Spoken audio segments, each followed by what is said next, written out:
Folks, Black Star Network is here. Oh, no punches! I'm real revolutionary right now. Support this man, Black Media. He makes sure that our stories are told. Thank you for being the voice of Black America, Roland. Stay black. I love y'all. All momentum we have now, we have to keep this going. The video looks phenomenal. See, this difference between Black Star Network and Black-owned media and something like CNN. You can't be Black-owned media and be scared. It's time to be smart. Bring your eyeballs home. You dig?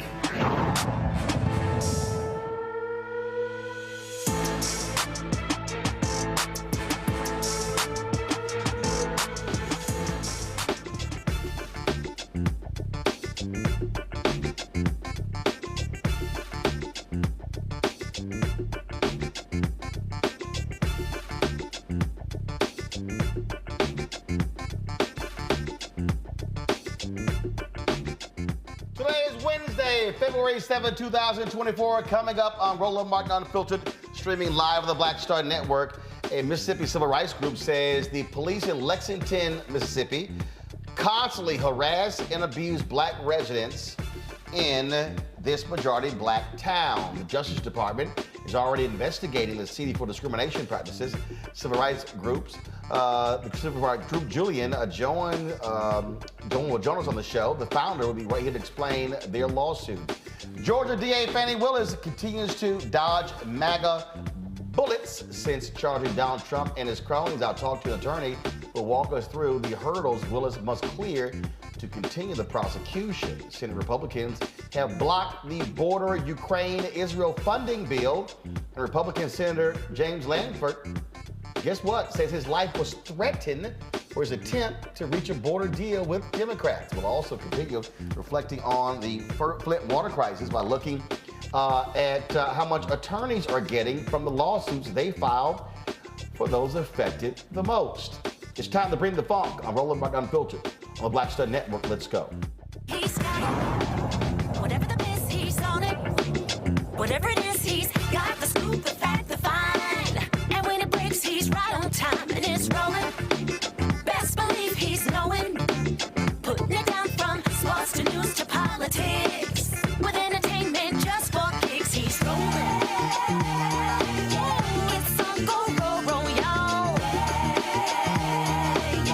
It's rolling Martin, yeah. Rolling with rolling now. He's funk, he's fresh, he's real, the best, you know he's rolling Martin now.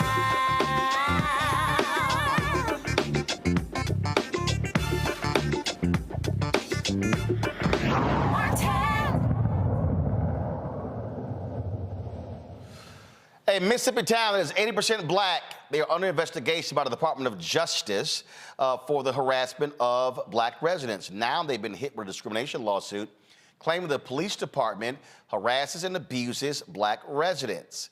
This is the same town where the former police chief, Sam Dobbins, bragged in an audio recording about how many Black people he killed in the line of duty. Jill Colin Jefferson is founder of Julia, the organization that filed the lawsuit. She joins us now from Holmes County, Mississippi. Jill was arrested and ultimately convicted of 3 misdemeanors for filing a 2023 traffic stop by Lexington police. And so you know exactly what that is like, living there and being harassed by cops. Yes. So thank you so much for having me, Roland. I do not live in Holmes County. I am from Mississippi, though. And what I can tell you is that this community has gone through pure hell over the last few years with the former police chief that you just talked about and with the current police chief. And that hell has not stopped, even though DOJ is there investigating. So, again, how long has this been going on? How far back? Yeah, so this started around July of 2021, the harassment. That's when Sam Dobbins became chief of police in Lexington. And when he became chief of police, he basically ushered in just this incredibly racist and abusive regime where the police just started beating Black people for no reason, falsely arresting Black people. It just became, honestly, awful. It became a situation of just martial law, and that is what is going on there today. And so, have other residents complained? Have there been other lawsuits? And what the hell has the state done? Sorry to laugh, but the state. Tate Reeves has not done a thing. We reached out to him. He has done nothing. He's not returned our calls. He's not returned our emails. So at this point, there are at least 5 lawsuits that have been filed against Lexington. JUILAN filed the first lawsuit in in August of 2022. And then we just filed another lawsuit a couple of weeks ago, a much bigger lawsuit. The residents have been complaining constantly, and the city has been ignoring their complaints. There's actually a complaint form that residents can fill out at City Hall to address their complaints with the police. And what's been happening as well is that the city's basically been telling them, hey, we don't even have we don't have a complaint form to give you. So people have no way of even complaining about it at this point.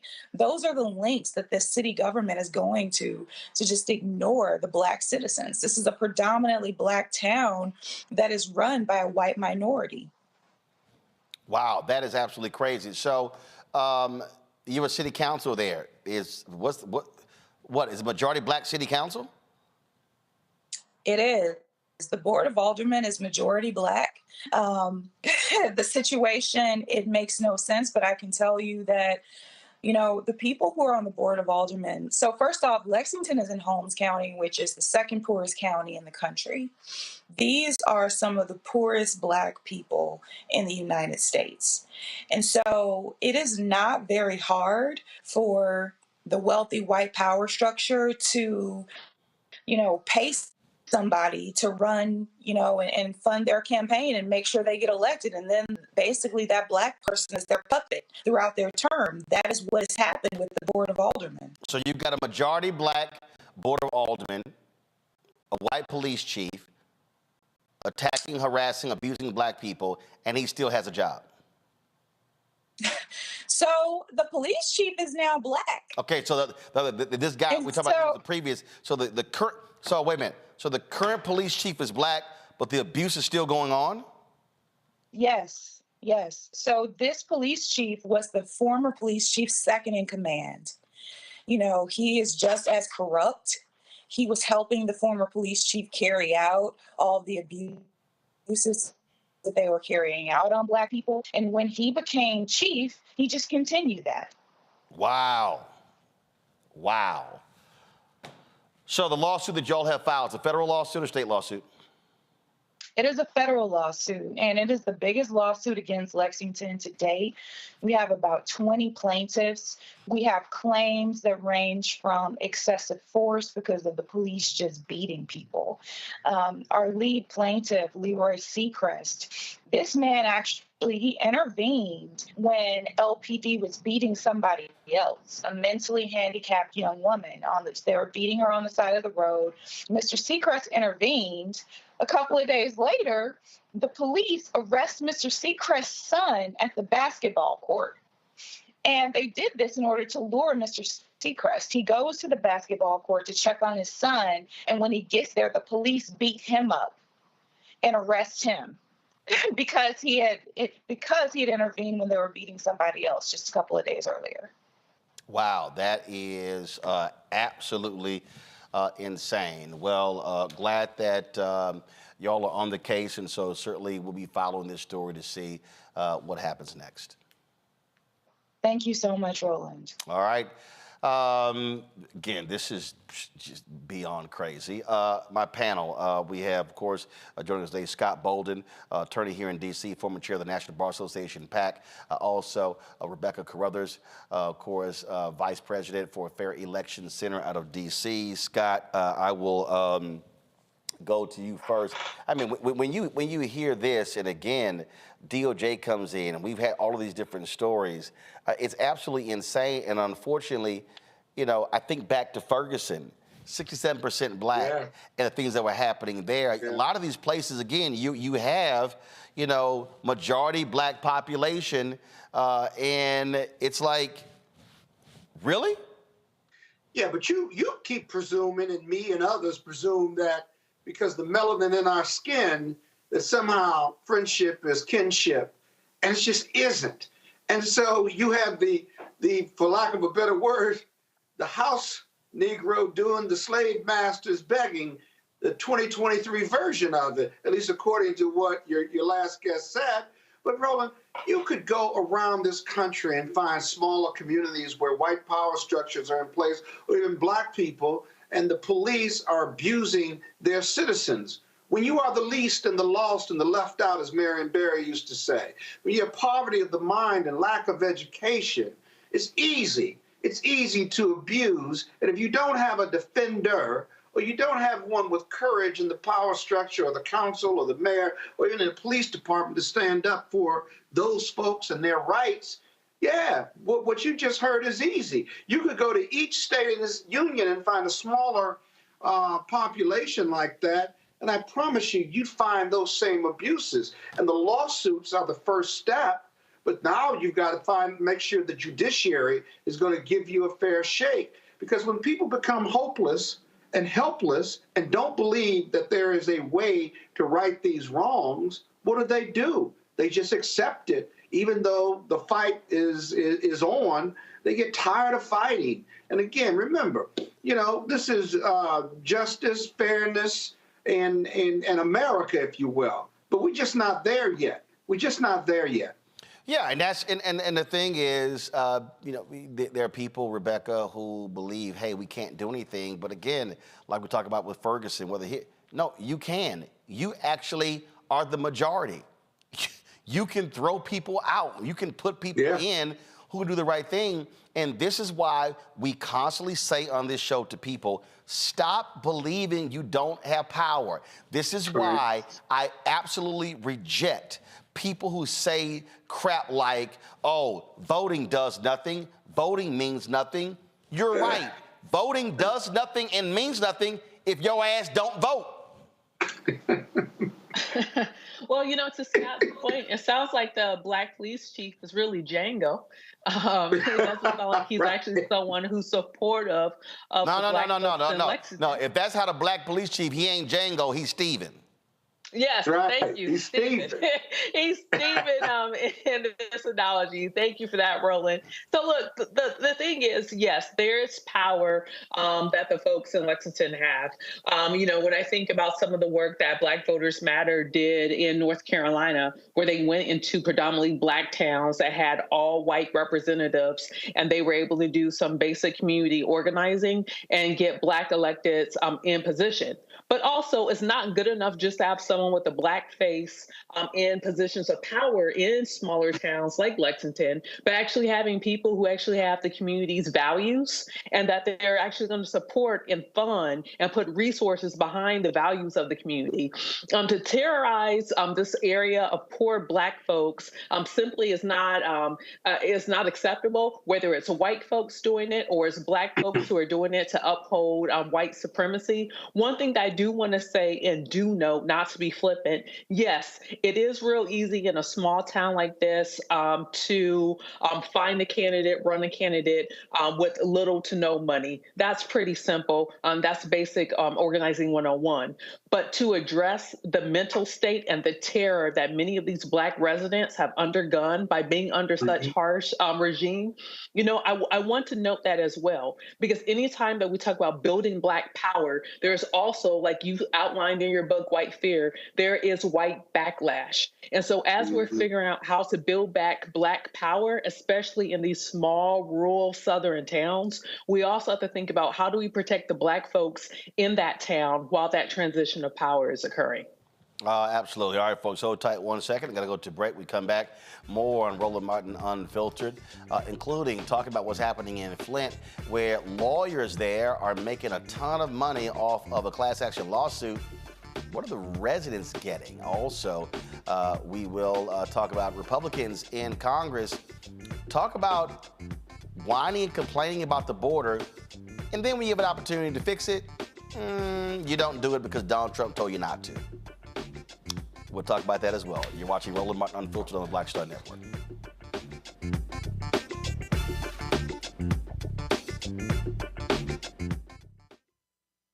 On the next Get Wealthy with me, Deborah Owens, America's Wealth Coach, the wealth gap has literally not changed in over 50 years, according to the Federal Reserve. On the next Get Wealthy, I'm excited to chat with Jim Castleberry, CEO of Known Holdings. They have created a platform, an ecosystem to bring resources to Blacks and people of color so they can scale their business. Even though we've had several examples of African Americans and other people of color being able to be successful, we still aren't seeing the mass level of us being lifted up. That's right here on Get Wealthy, only on Black Star Network.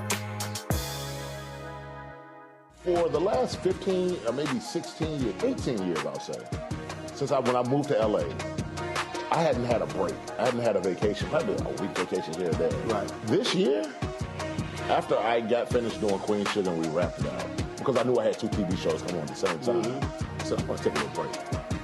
So I've been on break for the first time, and I can afford it now. Praise God. You know what I'm saying? Right. So I can afford it. I'm like, I can sit back and ain't got nothing to worry about, man. But this was the first time in almost in 2 decades that I've actually had time to sit back and smell the roses.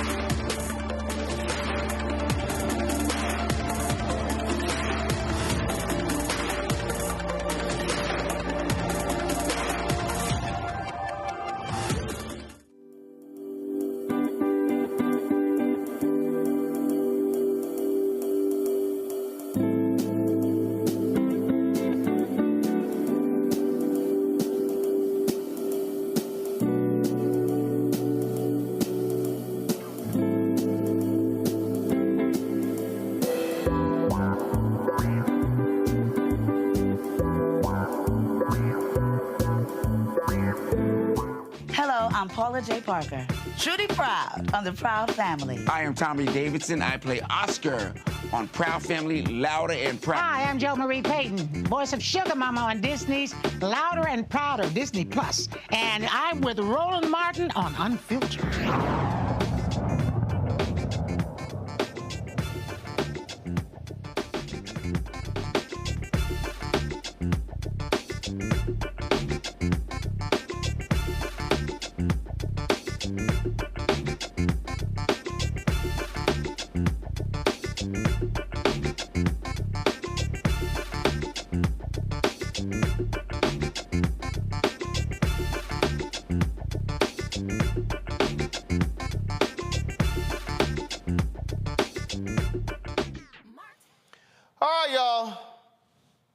Republicans, they're trying to find anything to discredit Fulton County DA Fani Willis.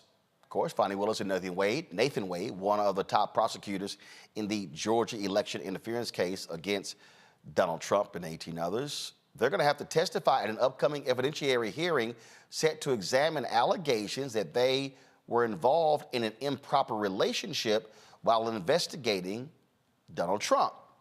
Willis acknowledged the relationship but said it did not influence the case.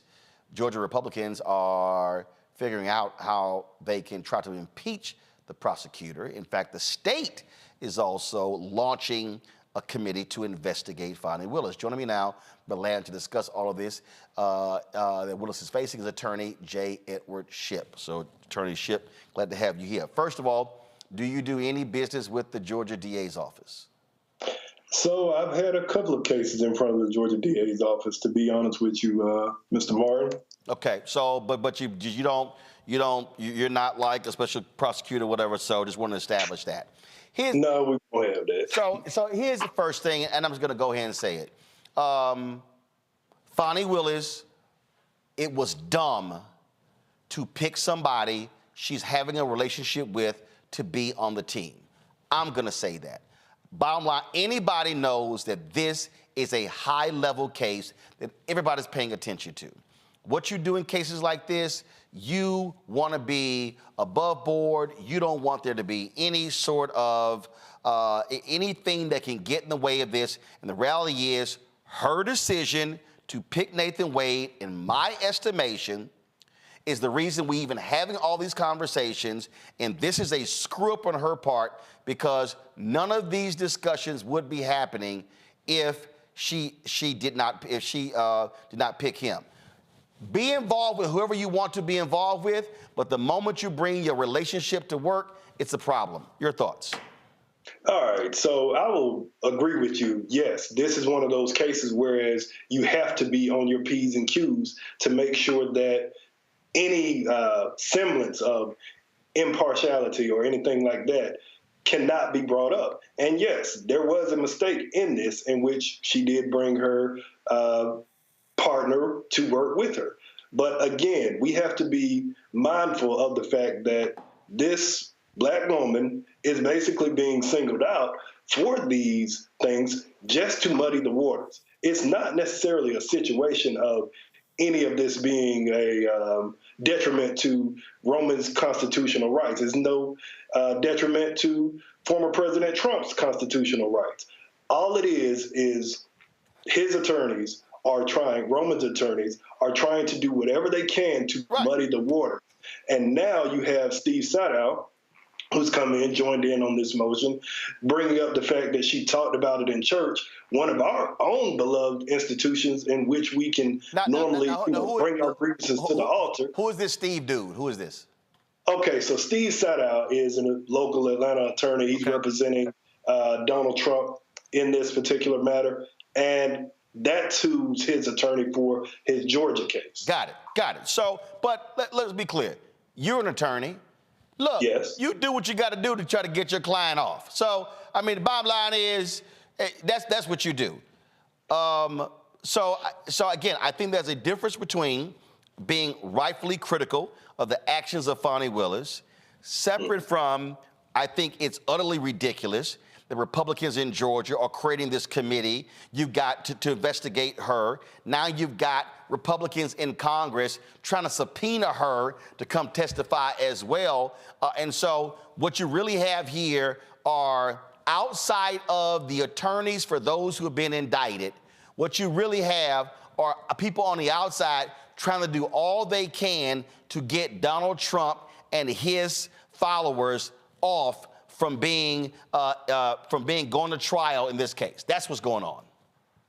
I would agree with you. You know, you have Jim Jordan, who came and tried to subpoena her when this first started. And he was saying, you know, I want to see what's going on in this investigation. And she let him know, you cannot interfere in this investigation. So, yes, I do understand your point and your point of contention in which, yes, it was a boneheaded move. And now you have all this scrutiny on it. But at the very bottom line, for those of us in the know, you, I, other attorneys, people who actually know what's going on, we see that none of this has any substance. It's just basically a sideshow, a soap opera sideshow to say, pay attention to this. He's guilty of sin, but pay attention to this. This is what you need to focus on. They stole the taxpayers' money. They did all of this. All of these things that have nothing to do with whether or not their client is innocent or guilty. And look, I just think that, again, what you don't want to do is you don't want to create any of the drama that takes away from the attention on the case. That's exactly what happened here. Now she has to, now at the end of the day, her actions are causing all of this, and you got to just deal with it as it is dealt. So you're going to have to now go through it now because of bad decisions.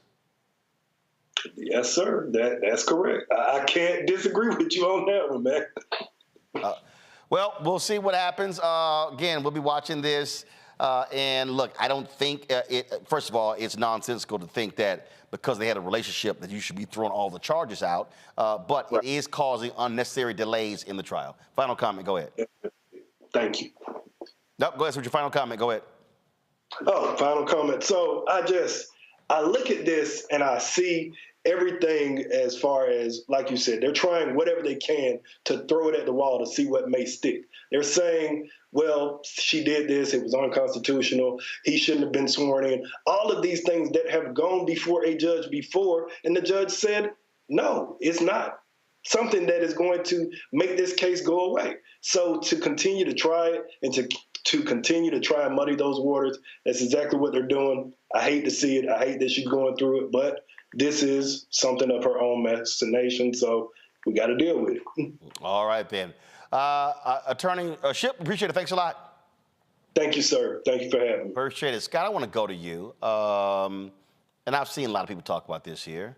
And look, this ain't got nothing to do with attacking a black woman, attacking a woman, whatever. No, Fani made a dumb decision, should have thought about this, should have seen this through, and she has brought this on by picking her lover as one of the top prosecutors on arguably one of the most high-profile cases in the country. It's like, what were you thinking? How did you think that you were going to hide this from the public or the media, but more importantly, the defense counsel? Whether it was innuendo, whether it was scuttlebutt, hearsay, what you are prosecuting. This is going to be the trial of the century, of 2 centuries. You're prosecuting a former president who's running for office. You could not have thought that this wasn't relevant or wasn't appropriate or material. No president in American history no former president in American history has been indicted. Right. He's now, he has 4 cases. You're one of the 4. You arguably have the strongest case. Exactly. And look, you know I love the but-for test, right? But for her appointing her paramour, who has questionable experience in political corruption cases. That's another part that is raising eyebrows, which is why you get investigated. Has questionable experience from a white-collar criminal defense standpoint, and he's one of the lead prosecutors in this type of high-profile trial. Why would you put him in that place? You can love him, you can do whatever you want with him, but he doesn't have to be the lead prosecutor because he's got good judgment or because he's a smart attorney. That's the other reason why she's being investigated. But you could not have thought that this was going to be hidden. Now, granted, it's a distraction, but you drove this distraction with a poor judgment decision. And I consider Fani a friend of mine. I've raised money for her recently within the last 6 months and stuff. It's very disappointing. Now, lastly, for your listening audience, when they go to investigate you, it's triggered all these investigations, which probably ultimately aren't going to find anything unless a political decisions are made, and they will be. But now you've got these investigations, and you don't want regulators or the FBI or anyone to start investigating you, especially if you're black or brown, Because while they may not find anything wrong with this appointment and the money and the relationship, they may find other things, right? Prosecutions and investigations are about discretion, right? The IRS can look at your tax return and say, in their discretion, okay, we're going to treat this civilly.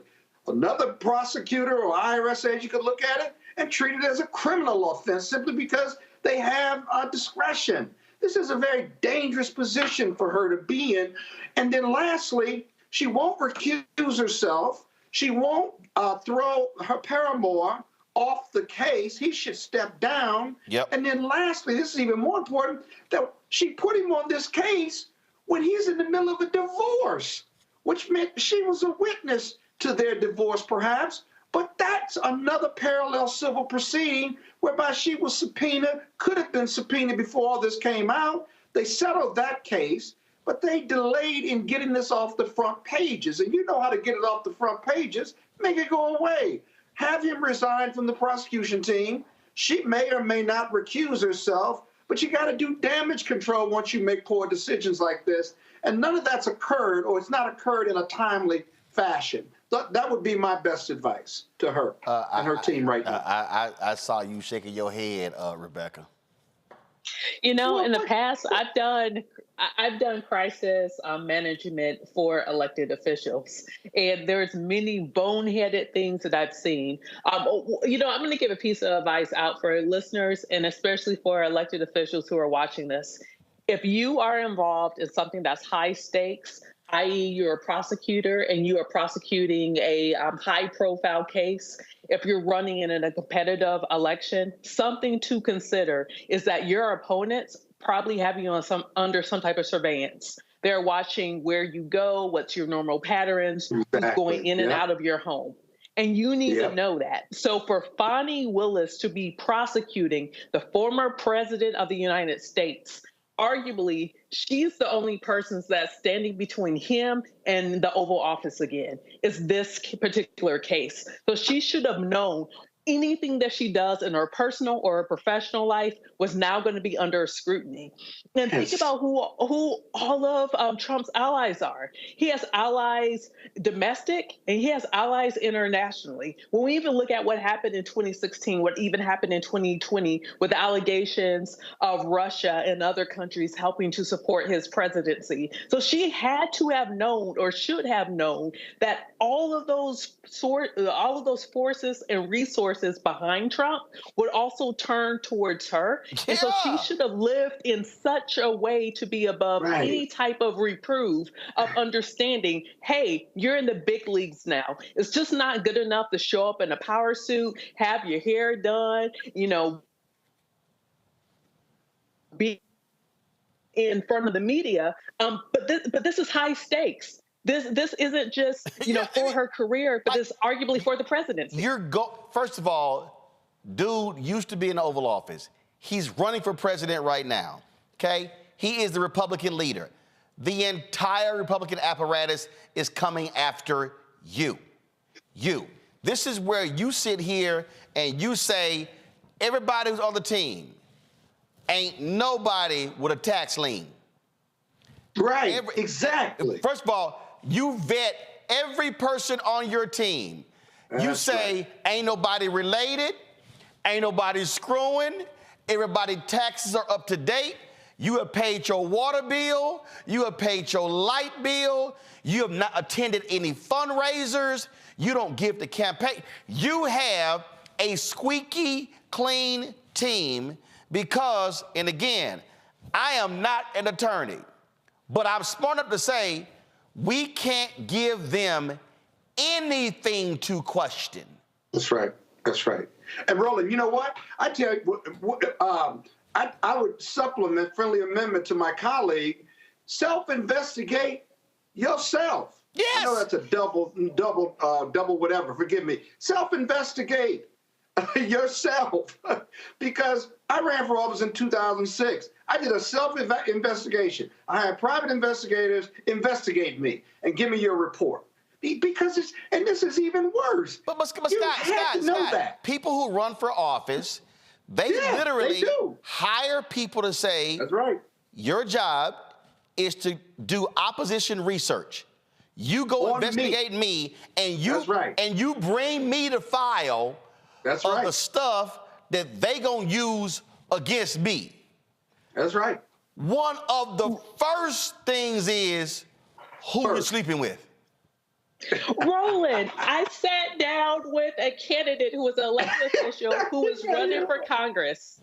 And in running for Congress, he was running for a very competitive seat, which impacted which party, Democrats or Republicans, were actually going to control the House. And one of the things, I sat down with him and his wife, and I told him, hey, you candidate, if you currently are having an affair, you got to keep whatever it is that you're doing right now. You have to keep up whatever it is that you're doing. Don't change anything for the next 9 months because we're in the big leagues now. I sat with him and his wife and explained that.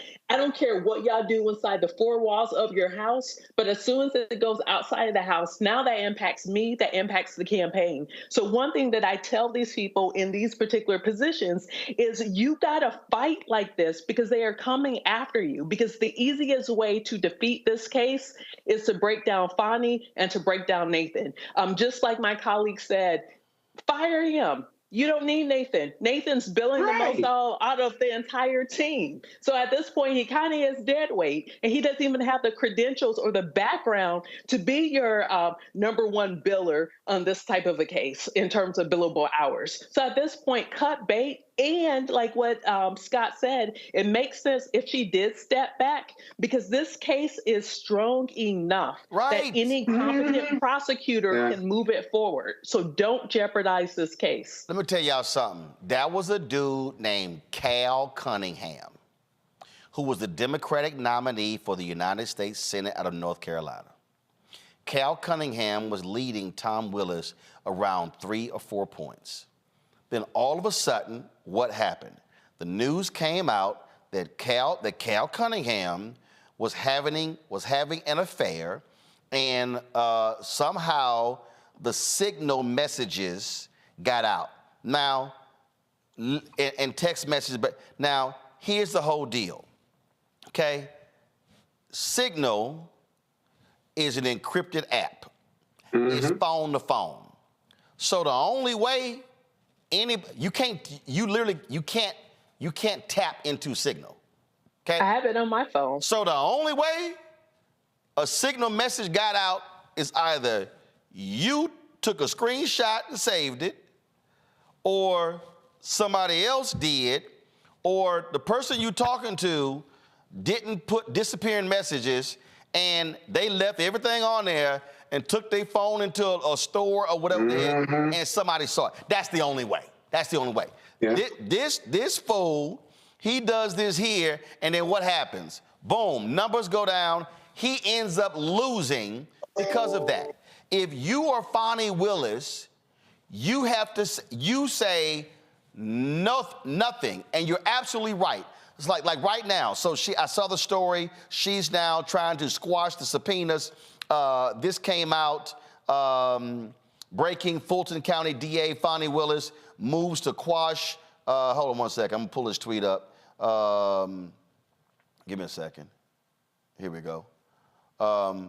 Fulton County DA Fani Willis moves to quash subpoenas to testify that were served her and several members of her staff ahead of February 15th hearing on whether she should be disqualified from the prosecuting Trump and others. Additionally, the DA moves to quash a subpoena served on Nathan Wade's former law partner. Come on, y'all, go to my iPad.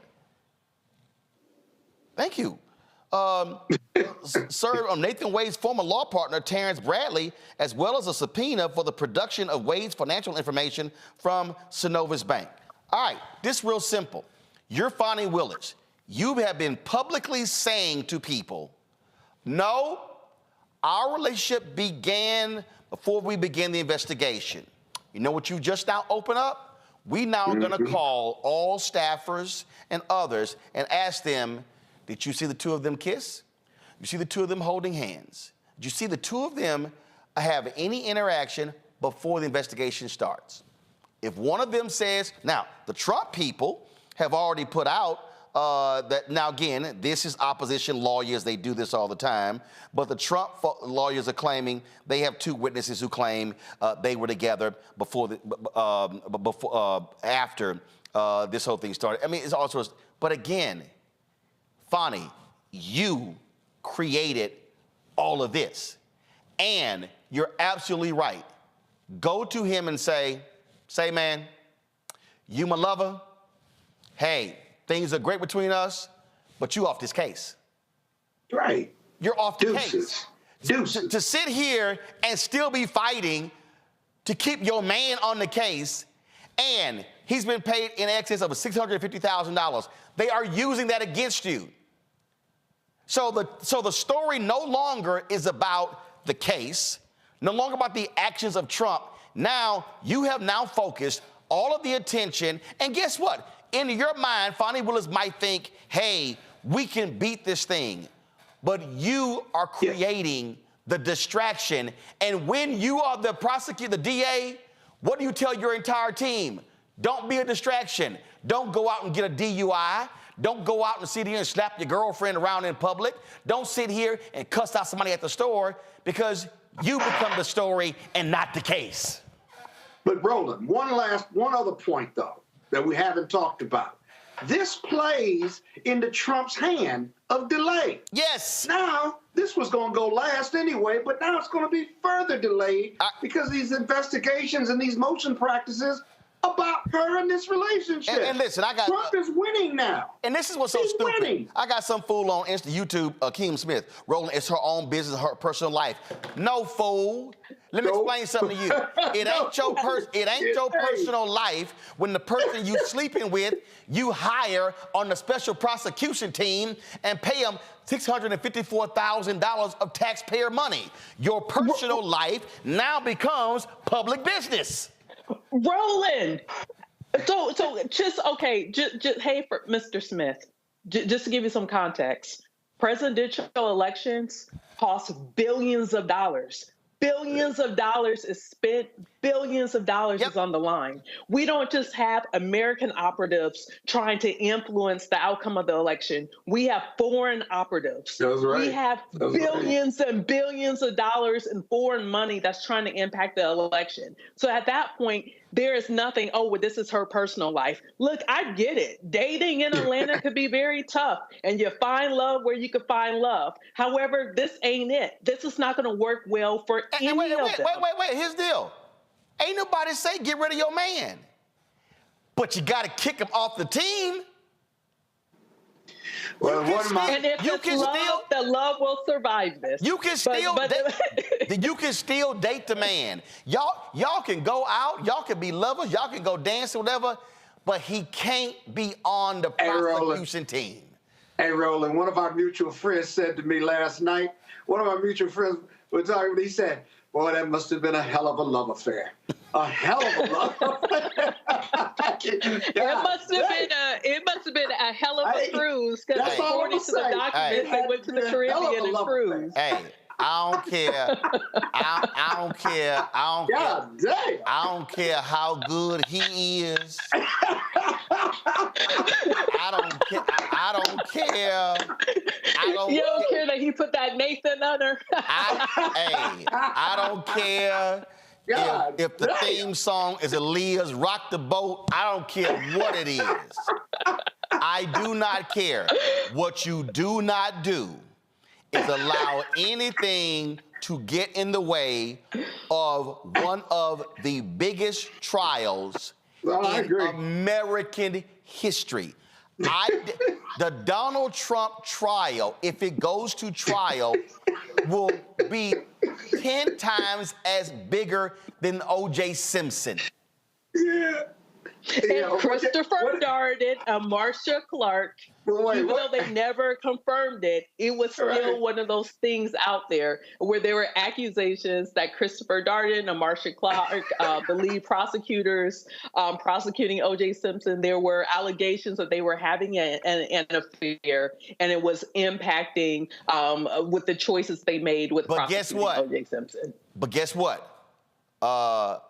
She nor Darden ever came out and said, in a court filing, yes, we knocking the boots. Correct. Because they didn't have to. But the moment Fani Willis went to that church and stood in that pulpit and talked about what they do to black people and how they and didn't say no, that reminded me of when Kwame Kilpatrick was being sued by the cops in Detroit, who he fired. And he went on that stand and he was sitting here and how dare you accuse a black woman who's risen through the ranks to become chief of staff to the mayor? Why is it treating her like a Jezebel? Well, first of all, and he got so indignant and they let his ass finish. And they went. First of all, and they went. The SkyTel pagers. You're texting your lover. They literally went, Mayor, pager. Are these your text messages? Allow me to read them. Baby, I'll see you in 15 minutes. But you can't throw parties at the mayor's mansion and then there's a dance stripper. You can't do that either. Kwame was texting his side piece on a city phone. Bruh. How dumb can you get? I will say this. Records. Those are public records. Kwame came so close to Jay-Z's song, the one that says, all I did was put the naughty on her. and again, I don't want to hear, and I'm gonna say, we better close this out. I'm going to a break. I don't want to hear not now, sister or brother, yo, man, this how they do the sister, this how they do the brothers. No. You were the one in control of hiring the team. That's right. You knew. And here's another deal.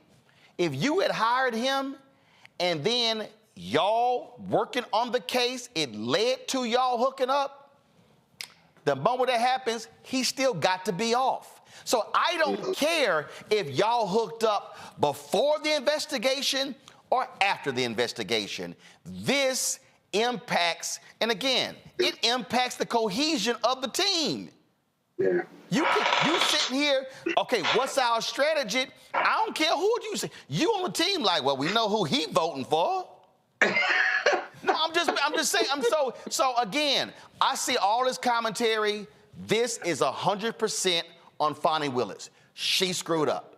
And she needs to, right now, stop trying to defend and prolong. She needs to say, Nathan, yo, we gonna still kick it, but you gotta go. You're off the team. She has to cut bait and then go for, but what you've now done, you've now opened Pandora's box. And guess what? They can run with it, and as Scott said, delay.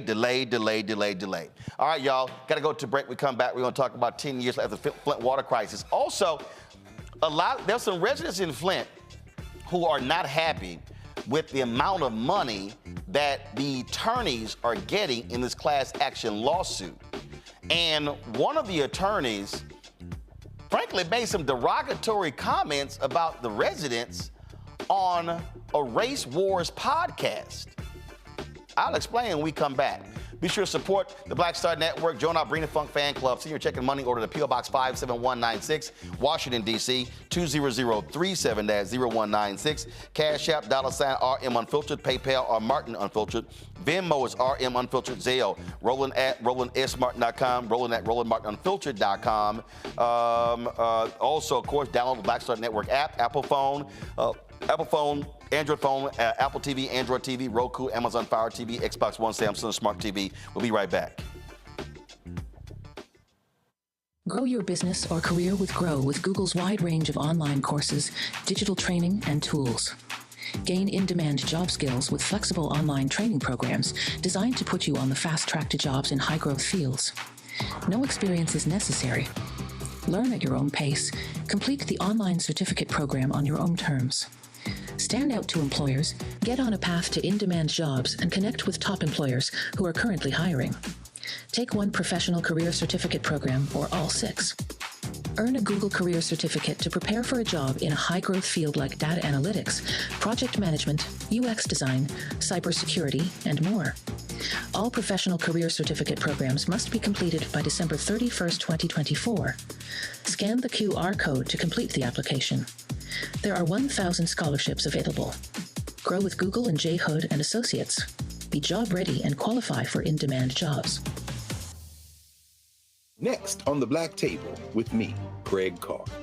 Immigrants lured off Texas streets and shipped to places like Martha's Vineyard and Washington, D.C. Believe it or not, we've seen it all before. You people in the North, you're so sympathetic to Black people, you take them. 60 years ago, they called it the reverse freedom rides. Back then, Southern governors shipped Black people north with the false promise of jobs and a better life. It's a part of a well-known playbook being brought back to life. So what's next? That's next on the Black Table, a conversation with Dr. Gerald Horne about this issue of the reverse freedom rides, right here on the Black Star Network. Hey, it's John Murray, the executive producer of the new Sherry Shepherd Talk Show. You're watching Roland Martin Unfiltered.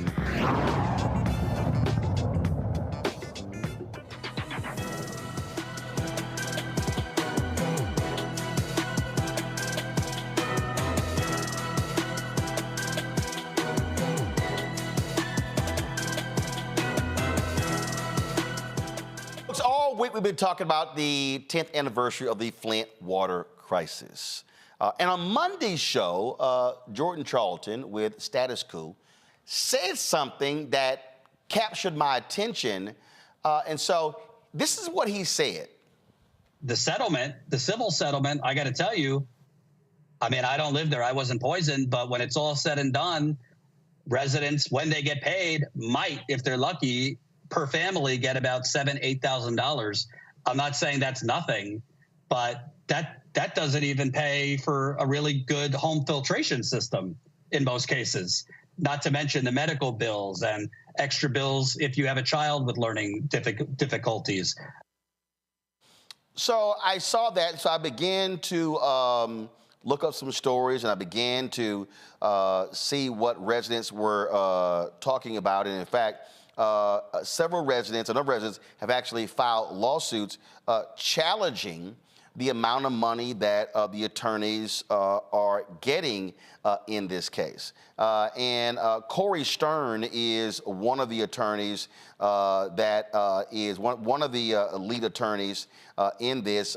We reached out to him. We tried to book him on the show. Wanted to talk about, one, obviously, the lawsuits in this case, but also wanted to ask him some questions about the complaints from residents, but also some comments he made. I'm going to play that in a little bit.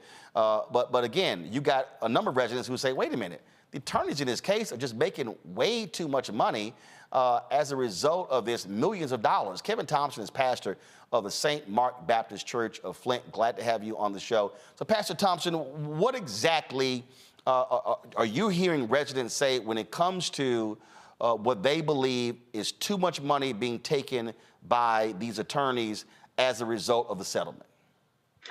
Yes, many of the community, we are talking about it right now, that we had to suffer, and we've been suffering for 10 years, and now we're at a point where the attorneys have filed with the court to be eligible to own the interest of approximately $626 million in interest on top of 25% they will receive from the award amount. So $626 million. And in addition to that, there have been some delays in that. They also want the interest on that $626 million, correct? Yes, which will probably be approximately $180 million, if not more. Wow. Now, already, so for instance, here's one of the headlines. This was from May. Judge authorizes $47 million payment to Flint water attorneys. And so, do you know how many? So this is the headline right here. So, how many residents are a part of this class action lawsuit? It's quite a few residents, not the whole city. It's also those who have been affected. That's nearby Flint, Michigan, who have been affected by it. So it's quite a few residents. I'm not sure how many, but even if they turn in or become a part of the lawsuit and they be denied, after being denied, they have to, from what I'm seeing, it's going to be $150 for an appeal for those who've been affected by this water crisis. So go to my iPad. This story says U.S. District Judge Judith Levy ordered the payment of nearly $40 million in attorney's fees and $7 million in legal expenses. That's a fraction of the expected $190 million in attorney fees out of the $626 million settlement. A court-appointed special master overseeing the settlement fund and claims process expects to begin paying residents this year. Yes, and we've been waiting a long time here in this community. Of course, St. Mark Church where I pastor, has been on the front line since 2014 when our former mayor, Dr. Weaver, sounded the alarm of the water crisis. And people have been hurting. We reached out to people all over the nation, artists, community activists, all over this nation and Canada have come to help us when the government had deployed our some National Guards to distribute water to the citizens of Flint and our fire stations. The church, which is in the heart of community, with the community in its heart, St. Mark Church, decided to give people more than 2 cases of water. We decided that we will give them as much as they needed, and we thank God that we got through that, but we're still in the fight 10 years later. And so again, as I am in looking at this, and look, what you have is you have look, attorneys foot the expenses. There's no guarantee they're going to get paid when it comes to. I mean, so we know that. But when you're talking about $626 million settlement, and the attorneys get nearly $200 million of that, I take it residents are saying, okay, 50 million, 75 million, let's say 100 million, but 190 million out of 626? Yes, it's just totally unfair. It's unfair, and I've just been made aware that there was someone who was on social media that made a bad comment as it relates to us receiving the monies that we receive, and I would say that you had to have been in the water crisis and on the front line to understand what we're going through. In fact, after the alarm being sound, most cities and states are now checking their water. If I'm not mistaken, Jackson, Mississippi went through the same situation. And also our sister city here in our state, Benton Harbor, has also went through it. But here we still don't have our service lines together. And so we're still struggling with this, but we're enduring. So you mentioned comment made. So when we were doing our research, looking at these stories and looking at criticisms and looking at how the attorneys responded, I mentioned Corey Stern, again, one of the attorneys involved in this. So apparently what you're talking about, a comment made, he was on a podcast called Race Wars on August 2nd, 2018. And this was the exchange that took place on this podcast. That's where I had a problem with Bernie Sanders, because Bernie Sanders is the type of dude who cares about people. You don't want that guy as president. You want somebody who could drop a fucking nuke if it came down. Bernie Sanders is a career politician. To say he has no edge is not right. So That's how you become and he's a Brooklyn Jew. So he's a Brooklyn Jew. He's a dick. Don't get it twisted. But could you see him killing people? I could tie. Yes, absolutely. Drones. I don't see Bernie doing drones. Bernie's not weak. He can barely stand. So to tie some of this together for all of you. Go ahead. In 2016, when Bernie ran against Hillary, champion Bernie. I had a T-shirt. My kids had T-shirts. Yeah. We were all Bernie people. My wife was one of the Bernie women that you probably slept with. She liked him. So I like Bernie. In 2016, I'm like in Flint, Michigan, fighting for these kids. I'm spending time there. It's a shithole. Nobody wants to be there. I'm there every week. Bernie comes out and says that governor. And I'm going to play some other comments in a second, but what I'm understanding from you is you got residents who are saying, wait a minute, hold up. You calling the city we live in a shithole country? Yeah. That sounds like what Trump said about African nations. Right. If they have to do their research, because if they did their research, they will understand that we were the leaders in the automobile industry, causing the world to turn. We are an innovative city. We invent things. This is a wonderful city that caused the world to turn. And, it's hard to hear something like that in the city that I'm born and raised in, and I have to stand up for the people of the city of Flint. I'm going to play this other clip in a second. I want to go to my panel first with some questions. Scott, you have a relationship in this Flint water crisis case. You represented one of the folks who was involved in this, who was one of the, I think, what city manager administrator who was put in charge by the state. Just first of all, so I want you to just your thoughts on the criticism of some of these residents, and you also an attorney, who believe that attorneys getting $190 million out of $626 million is just too much money. Well, I mean, I got several thoughts. Donna Early was a client of mine. I was close to defending him in the civil case before the governor made him get local counsel versus counsel out of Washington. But here's the deal, and I'm very sensitive. I've been to Flint. I know Flint has a lot of economic and cultural and social challenges. I'm sensitive to the people who have been suffering.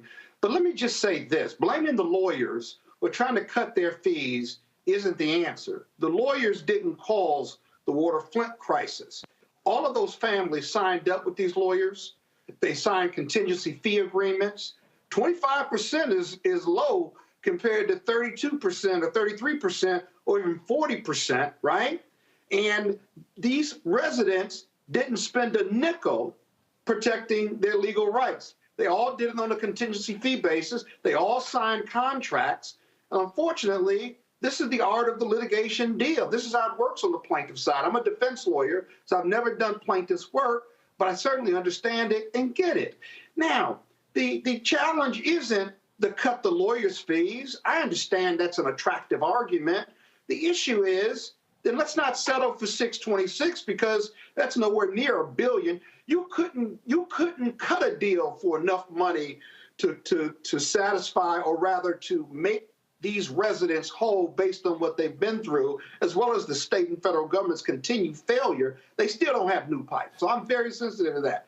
But cutting the lawyers' fees when they're going to court, when they're hiring experts, and they're taking all the risk in this case of first impression, we've never seen anything like it before. I just disagree with cutting their fees. I think what ought to be done is perhaps, you're going to delay it, first of all, and then residents getting their money if you challenge the legal fees, which they're not going to be able to cut unless they can convince a judge to do it, because these are all contingency fee arrangements and all the residents signed on to it. So maybe you get a larger settlement, but that's even more further delay.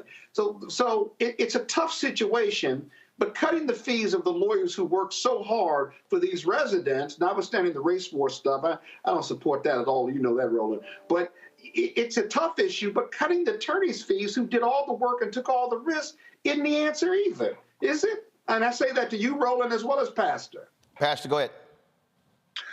Well, I don't want to comment to the fact of taking their fees or having their fees being dealt with, but I am commenting to the fact of that we should take care of the citizens of the city of Flint, and we should do it in a great way because they have suffered and yes.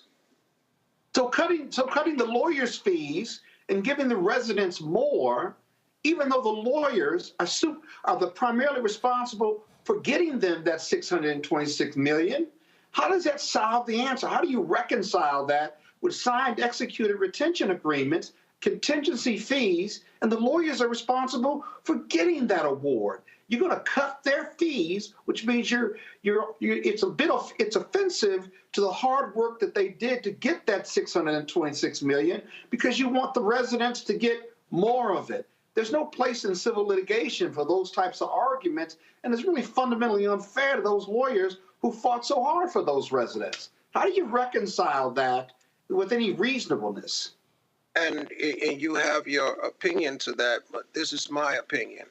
Well, I'll state this, that there have been people who have died, people who are dying, and then the cognitive or mental illness and situations from the contamination in the water still exist while we are in the city of Flint.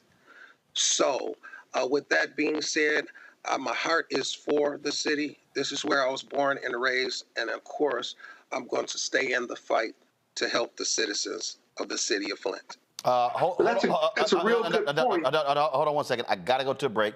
We're going to pick up on this when we come back on Roland Martin Unfiltered on the Black Star Network. Back in a moment. Hatred on the streets, a horrific scene, a white nationalist rally that descended into deadly violence. White people are losing their damn minds. As an angry pro-Trump mob storms the U.S. Capitol, we've seen shooting. We're about to see the rise of what I call white minority resistance.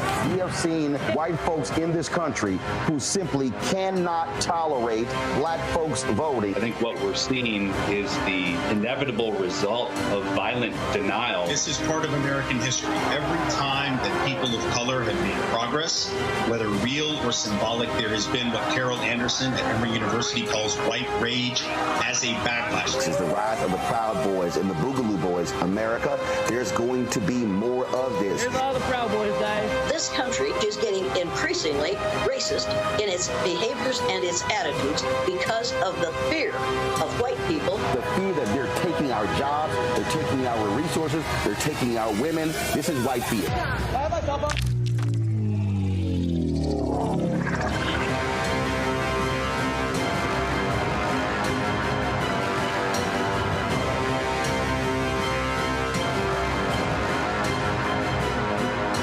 Next, A Balanced Life with me, Dr. Jackie. We're talking about leveling up, or to put it another way, living your very best life.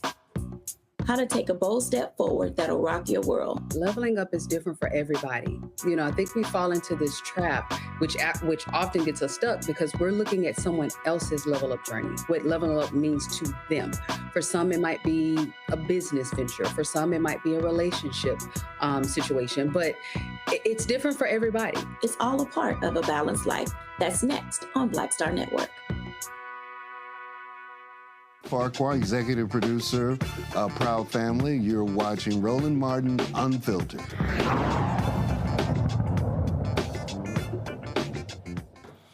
All right, folks, welcome back to Roland Martin Unfiltered on the Black Star Network. All week we've been focusing on the Flint water crisis, which in April, it will be 10 years. And so we've talked about different elements of this.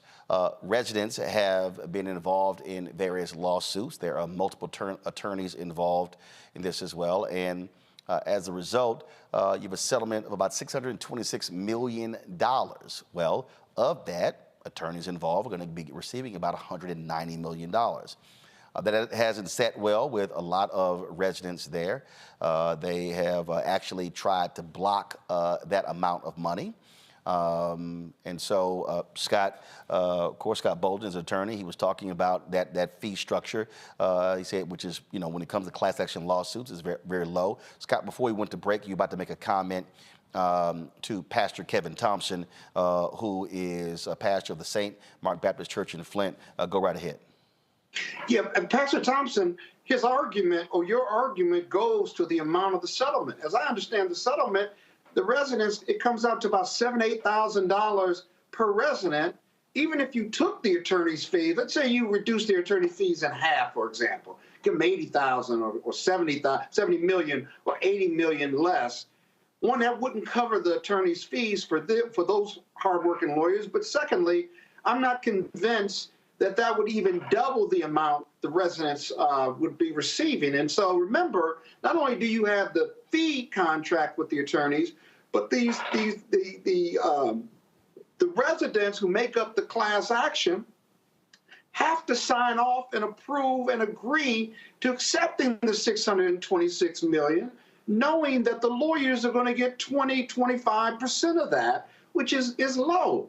And so I don't want to be legal and technical with you, but taking the fees of those who fought hard for you and got that $626 billion or $626 million isn't the answer. Now, there are other lawsuits, by the way, Roland, parallel lawsuits going on with the plaintiffs or defendants rather opted out of that settlement thing. And you get about litigation. And you get about but that may be the source of argument for the plaintiffs. And you get about 45,000 people who are a part of this class action lawsuit. Pastor Thompson, your response to what Scott just had to say. Well, again, I'm not actually coming personally against the lawyers, but what I can say is, you said that the citizens of Flint has to sign off for this $626 million. Is that correct? Is that what you said? Yeah. Mm-hmm. Yes. Okay. Yes. That's true. We have to look at the big pictures. It's been 10 years, and the big picture in 10 years is that there are still people, and I want to keep saying this, there are people who are taking showers and still afraid that they might get legionnaires like their aunts, uncles, and those who they have buried. Some of my church members have been affected medically by this. In fact, we opened up an outreach center, St. Mark Community Outreach Center, with suicide prevention, and we have our therapists on, a free therapist for our community, right in the heart of the community, to help us in this crisis, which lasts over 10 years later. No one has received any compensation. No one has distributed any money to any of the citizens of the city of Flint. And so that's what I'm concerned about. I'm concerned about our city being we all been through a pandemic, but we was in a water crisis. We were in a water crisis before the pandemic. So we've been hit pretty hard in this community, but yet we're still standing, and we're standing strong. So Pastor, are you saying that your concern is that because of the amount of the settlement and the ongoing needs, that even with the amount of money, that if you break this thing down, $626 million minus the attorney's fees, with 45,000 people, as Jordan said, it's going to be what you think is a minuscule amount that each person will be able to receive when their need is so greater? The need is great. It's not enough. We're going to continue to stay on bottled water. We're going to continue to drink bottled water. We're never going to trust our water system here because the government, our government, did not treat us right. And of course, as you had stated about early, I can say this, is that our governor at the time had emergency managers.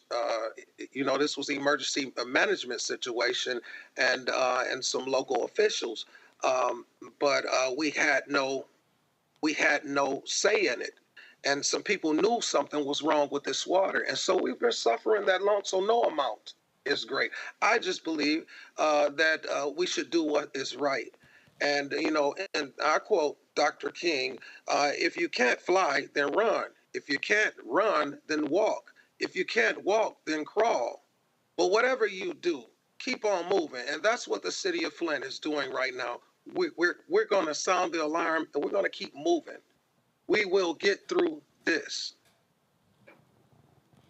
Roland, the one other point is there are two parallel lawsuits going on, one against the EPA, the federal government. The other one, I want to say, is against the county or some contractors. I can't remember, but those are live lawsuits that I think are class actions. And those lawsuits, when the residents, if those cases settle, obviously EPA, as part of the federal government, has a much more money than the state of Michigan, but those are ripe for not only settlement, but larger payouts, because in reality, the state and county and federal government failed the residents of Flint.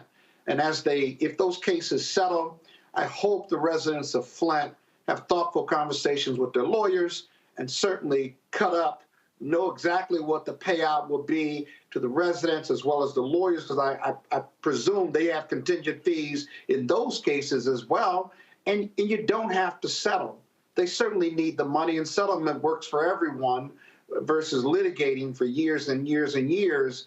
But you got to know those numbers, know what your legal agreement is, and then settle based on whether you think you can be made whole or not. So this is just one of 3 lawsuits, and you got 2 other potential settlements that the residents could be made whole with. Rebecca, go right ahead. Sure. So, Pastor, before this crisis happened in 2014, Flint was already under crisis. It was in crisis for decades. There's been intense poverty. There's been intense neglect in Flint, and the water crisis exacerbated what was going on before.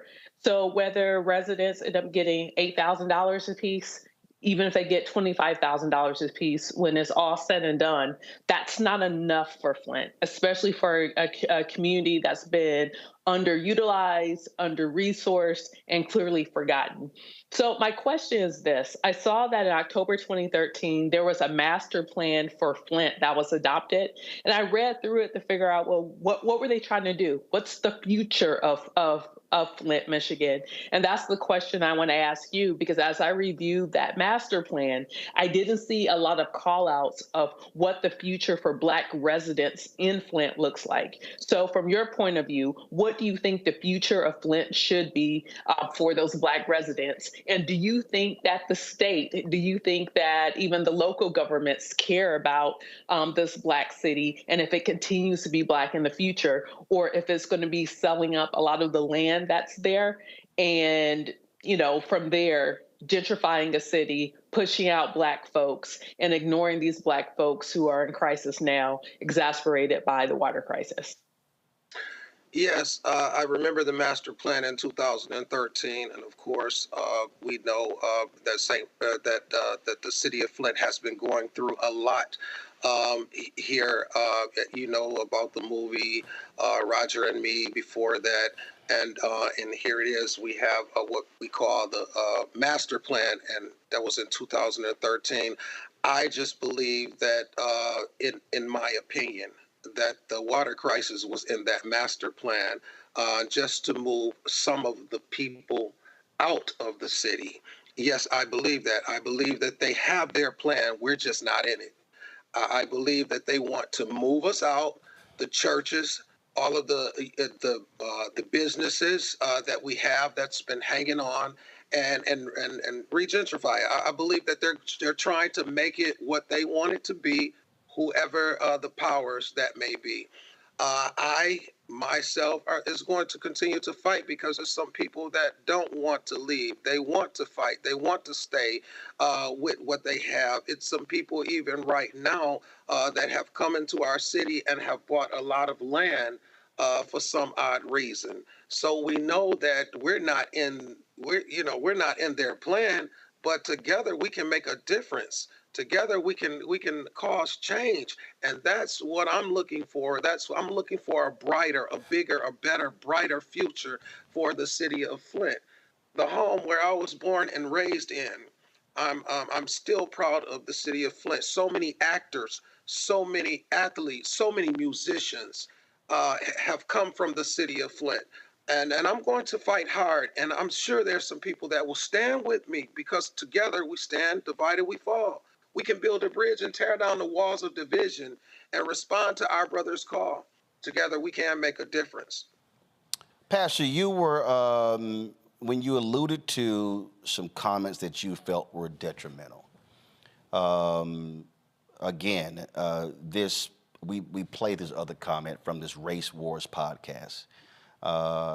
And apparently one of the attorneys, again, said that, Corey Stern, said that they were structuring, don't go to my iPad, they were structuring the deal So, quote, to protect them from themselves. The quote was $2.5 million if you give it to somebody who's never had any money in their life, and suddenly they have aunties and they have cousins and they have brothers and they have best friends and they have lead poisoning. Part of the job is to try and protect them from themselves. And then when the host of the show said that if you give a victim with Arrested Development a $2 million check, there's going to be some dead prostitutes, this attorney agreed, laughing, that's right, and a lot of cocaine, followed by laughter. That I take it that for you and other folks and a lot of these residents, that was quite offensive to hear an attorney get money making those type of comments about Flint residents. Yes, that's offensive. It's disheartening. And it should be an apology if it's from the heart. If not, keep it to yourself. I'll stop there. Read those comments, Scott. You were like, that's not quite what you want to hear an attorney say, correct? Not an attorney. Yeah, you're absolutely right about that. Highly inappropriate. And if that was before settlement and before resolution of the litigation, those are highly inappropriate under most state bar associations and most court rules, whether it's federal or state. That's unfortunate, because speaking against the interest or speaking against your client actually creates a conflict of interest for you, whether it's real or perceived, whether it's legal or perception-wise. And so that's highly inappropriate. Now, that's from 2018, and fast forward to 2013, and he probably never thought that that tape would reach the light of day, or he forgot about it, and now it's coming back to bite him. Whoever he represents certainly could make a motion to the court to either limit his fee, or they could bring a complaint against him for any state or local bar association for those comments, especially if he was representing those residents at the time he made these comments. That's a possibility. I just don't know the timing. I got you. Pastor Thompson, final comment. Yes, I agree. I agree with what you said as it relates to the attorney. I do, in the final comments, want to say to keep us in prayer. And I believe, and I want the rest of the nation to believe with me, that the city of Flint will rise up and be a beacon light unto our nation, and rise up and to be what we once was, and we're moving forward together. It's a resilient community, and I want to let everybody know in the city of Flint that everything will be all right, that we are going to higher heights and deeper depths, and to hold into God's unchanging hand, and together we'll make a difference. Well, it's highly unfortunate that, again, in an American city, here we are 10 years later in April, and residents of Flint continue to have to deal with this. I mean, I can't imagine, and I think this is one of the things that for a lot of people, it really is hard to fathom, because we're just so used to, going to the faucet and turning the water on and putting a pot underneath it and boiling something in it, or having a filtration system and drinking some water, or even getting in the shower or taking a bath, or just even basically washing hands. And then all of a sudden, your life changes. And we covered this story 10 years ago, and to think about the number of women, families who actually lost babies because of the Flint water crisis. Yes, the rashes and the diseases. And then what's crazy, because they had to use so much hand sanitizer, that actually made the situation worse because of the loss of bacteria, because there's a thing called good bacteria. And so, like you, I mean, this is so deep and expansive.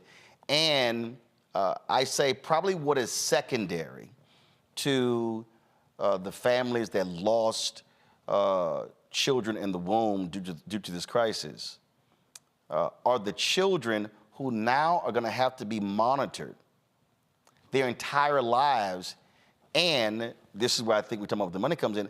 Their children may very well have health or learning disabilities because of this. And so the Flint water crisis literally can create generational curses, if you will, that will affect more than just the people who had to endure it today. With no lifetime health care. Right. Right. Absolutely. Pastor Thompson, thanks a bunch. Thank you, sir. Folks, thank you. I'm going to go to the break. We'll come back. We'll talk about nutcase Republicans on Capitol Hill say no to a bill to fund the border, Ukraine and Israel, but they yell and scream every day about fixing the border. Okay. We'll discuss next right here in Roland Martin Unfiltered on the Black Star Network. When you talk about blackness and what happens in black culture, we're about covering these things that matter to us, speaking to our issues and concerns. This is a genuine people-powered movement. There's a lot of stuff that we're not getting. You get it, and you spread the word. We wish to plead our own cause. Too long have others spoken for us. We cannot tell our own story if we can't pay for it. This is about covering us. Invest in black-owned media. Your dollars matter. We don't have to keep asking them to cover our stuff. So please support us in what we do, folks. We want to hit 2,000 people, $50 this month, raise $100,000. We're behind 100,000, so we want to hit that. Y'all money makes this possible. Checks and money orders go to P.O. Box 57196, Washington, D.C. 20037-0196. The Cash App is $RM Unfiltered. PayPal is R Martin Unfiltered. Venmo is RM Unfiltered. Zelle is Roland at RolandSMartin.com.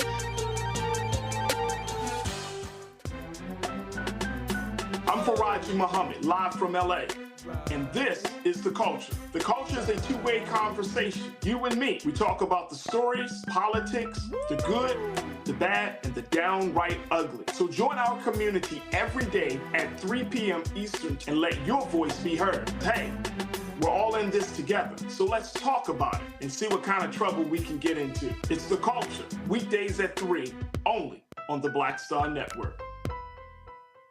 Next on The Frequency, we have an incredible conversation with my guest, Nadira Simmons, talking about her new book, First Thing First, Hip-Hop Ladies That Changed the Game. The founder of Gumbo Net tells us the stories behind the women in hip-hop, starting with the first woman that promoted the hip-hop party to Megan Thee Stallion. There's even a chapter on me. Thank you so much for including me in there. It's just so you had to be in there. That's next on The Frequency on the Black Star Network. Me, Sherry Shepard, and you know what you're watching, Roland Martin Unfiltered.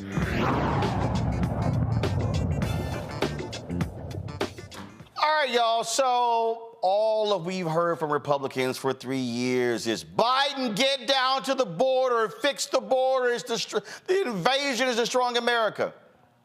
Now, keep in mind, they never passed such a bill when Trump was in the Oval Office. Keep in mind, we had significant border crossings then. So they've been yelling and screaming, and so what happens? Democratic senators get with Republican senators, and they come up with a bipartisan bill. Donald Trump literally says to them, do not touch this bill because I need the border as a part of my campaign. Yep. Today's vote, $118 billion package for the border, Ukraine, and Israel fails 50-49. Here's Oklahoma Senator, Oklahoma Senator, he's a Republican, James Lankford of Oklahoma, y'all, okay, who Donald Trump endorsed on the floor, talking about the threats that he received if they even allowed this to become a vote. Some of them may have policy differences. Some of them have been very clear with me. They have political differences with the bill. They say it's the wrong time to solve the problem, or let the presidential election solve this problem. In fact, I had a popular commentator 4 weeks ago that I talked to that told me flat out before they knew any of the contents of the bill, any of the content, nothing was out at that point, that told me flat out, if you try to move a bill that solves the border crisis during this presidential year, I will do whatever I can to destroy you. Because I do not want you to solve this during the presidential election. By the way, they have been faithful to their promise and have done everything they can to destroy me in the past several weeks. Now, I'm about to play y'all, this is the head of the Border Patrol, who's also head of the Border Patrol Union, on Fox News, saying, pass this bill. Listen to this. Whatever goes forth has to be much better immediately. Harris, we're not going to get much better immediately, so I'm going to take those incremental steps. If this were going to tie Donald Trump's hands, I would be opposed to it immediately. It doesn't. It doesn't tie any good administration's hands. So why do you think he's against it? I have no idea. I haven't spoken with him about it. If he has specific issues, let him air those issues. I will give the positive points in this bill. There are negative points. But if we don't even let this bill come to light, if this bill doesn't even go to the fore, we don't even get amendments. And that's what everybody's talking about. Everybody's talking about killing it before you're able to even offer amendments. That's wrong. Let's have the... So what we have here, Rebecca, are a bunch of frauds and hypocrites. Mm-hmm. So what they're saying is, oh, we have no problem from now until Inauguration Day with the border, with the crossings, with the invasion, because we need to give Donald Trump the border issue to campaign on. And shame on the Democrats if they can't figure out how to take back the House and retain the Senate with a lot of this clownish behavior. Here's the bottom line. The Republican Party right now is saying that they're not a serious party seeking policy solutions to move our country forward. Full stop. They're not just saying it in secret. They're not just saying it quietly at fundraisers, but they're saying it like wide in the open. And then their votes on the floor of the House and the floor in the Senate is reflecting it. So now the Democrats, just some friendly, free advice, do something about it. Make this a voting issue. Run ads about this and then talk about your plan. So it also isn't just good enough to say, well, this is what the Republicans aren't doing, but Democrats actually need to talk about, and this is what we're going to do to make sure that we're securing our border, because after all, we should have a secure border. Here is Texas Congressman Dan Crenshaw, not too happy with his colleagues. I understand some Republicans are saying, we don't need any changes to law. Then why did we write H.R. 2? Why did we do that? Why didn't Trump just shut down the border if you just think we don't need any changes to law? He couldn't. He had to make a deal with Mexico, and he did a great job doing that. But he had to rely on literally international agreements to get it under control. We do need changes to law. You got to change those loopholes in asylum. You got to raise the bar for asylum. You've got to make it very clear that there's no paroling. You need to institute remain in Mexico as an authority in law. These are really simple fixes that need to be done. And, that emergency authority that everybody interpreted, I think, as entries, you need to clean that up. You need to make that clear that that's not entries, it's encounters. Probably I would decrease that number vastly, too. I think 5,000 is way beyond an emergency per day. I think it should be closer to 1,000. But, reasonable people can actually make a good bill here. That's what the House should be doing. Do you have high hopes for that? No. Why not? But I'm still going to try. So this right here, Scott, again, shows you how Republicans are frauds on this issue. They will sit here and whine and complain. And I saw Bill Maher, I saw all these people talking about, the president, he already has the authority to do so. Crenshaw said it. Okay, if the president has the authority to shut down the border without any additional action from Congress, then why didn't Trump do it? Why did Trump say, I need a border bill from Congress? Anybody saying that Biden can do it, they're lying. They're flat out lying. It's simply not true. Yeah, but the Republicans don't care about the border. This proves they don't care about the border. And the public, who they fed to believe that they trust Trump on the border more so than Biden, well, that's silly too, because now this manifestation of this idiocy that now they don't want the bill. Remember, the reason you had the working bipartisan committee was the Republicans drove that narrative. Remember, Biden wanted money for Israel and Ukraine, and the Republicans linked it to border security. So then the Democrats said, okay, we'll sit with the Republicans. And by the way, the senator out of Oklahoma is one of the most conservative senators in America. Right. He's one of the most conservative ones. And he sat with them and worked with the Democrats and came up with a bill that allowed Biden to shut it down. Whether it's 5,000, whatever the number, it gave him discretion to shut it down, which is what border security means to Republicans. It means we don't want them black and brown people coming across our borders. Now, if they weren't black or brown, they wouldn't have any problem with all those people coming across the border. Let's just call it the way it is. It's rooted in racism. But here again, they drove the narrative. They linked it. And as soon as Trump says, don't do it, blame me, we now know that this is the Trump Republican organization. It's not a Republican party. It's a Trump party because Trump runs the House. He runs the Republican Senate. He runs the RNC. And he's crass and crude and crazy. And they act crass, crude, and crazy, too. Think about it. They act just like he does because he's their puppeteer.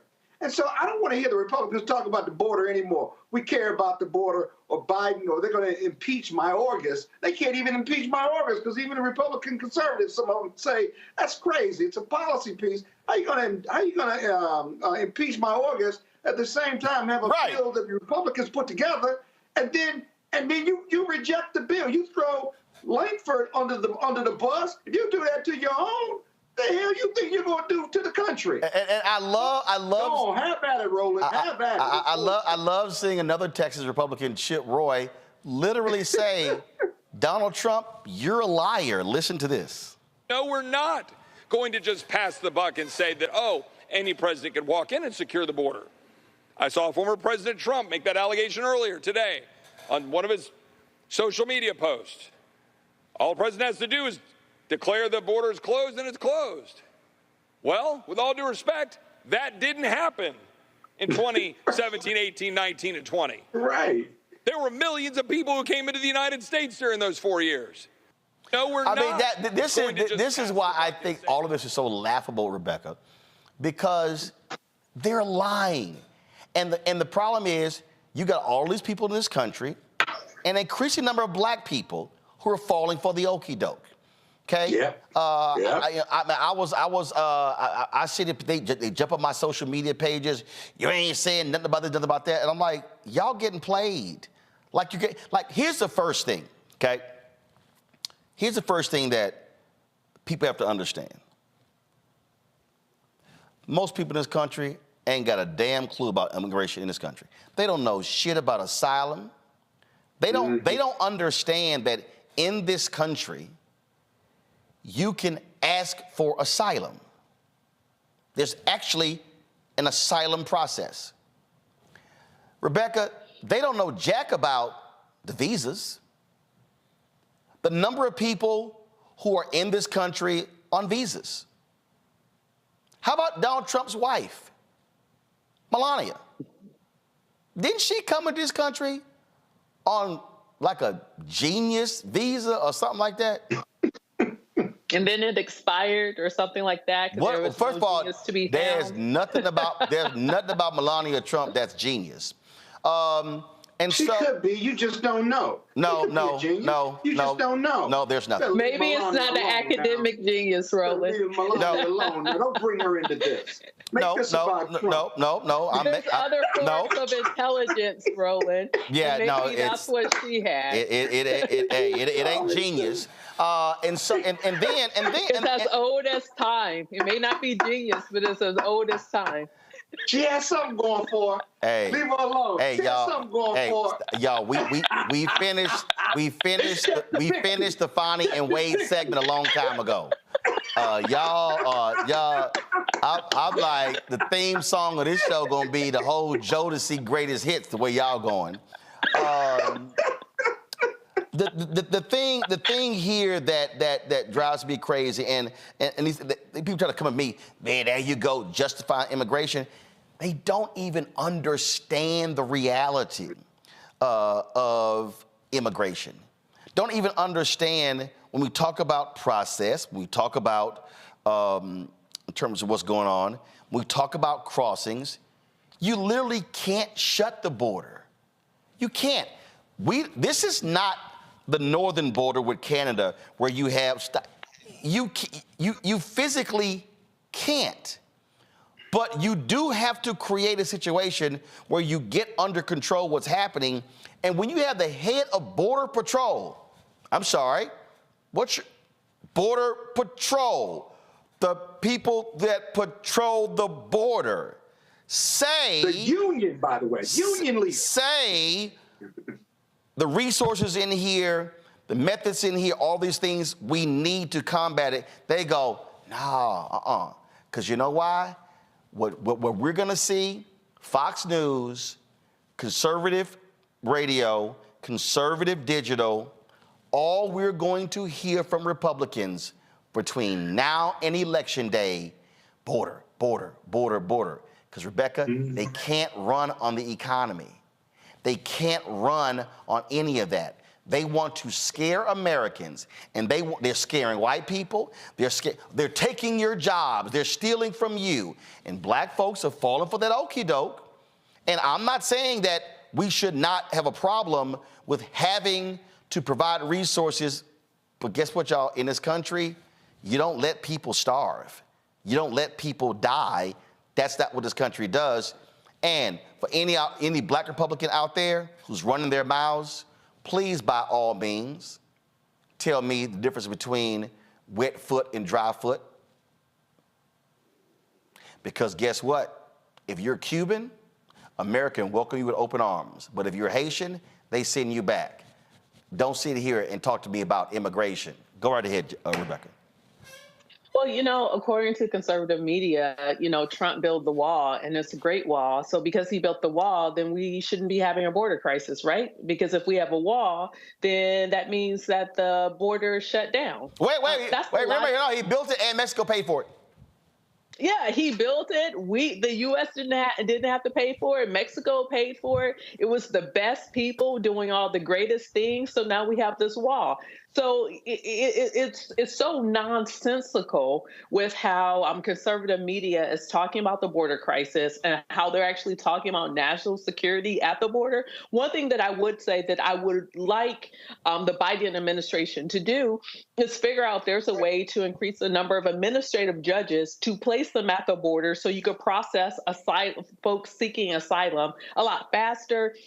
Give them a ticket, give them a court date, not a ticket, but process their information, have them fill out the application, give them a court date for when to return to actually have their hearing. Those are things that I think the administration can do. However, for us to actually move forward with actual real security at the border, a real accountability of who is moving in and out of the country, whether it's by seaport, land port, or by airport, it does have to be bipartisan. It can't just be one party that's doing it, but it has to be an agreement because this is an American issue. But to your point, there's so much misinformation out there. Like I see in the comments on YouTube, even tonight, every once in a while, oh, well, the migrants in Chicago, are you all going to talk about that? Or what about the ones in New Jersey? Are you going to talk about that? Or I heard in Kansas City, there were some migrants just running all over the city. The question I have for folks who continue to post things like that, where are your primary sources? Where are you getting that information? Mm-hmm. Because what's happening is there's an echo chamber saying, well, I heard there's some migrants, and then, well, you know what? The Democrats are giving them, hundreds of dollars on credit cards and debit cards, and they're giving all of your money, you American taxpayer, to these migrants. Those things in that scale simply isn't happening.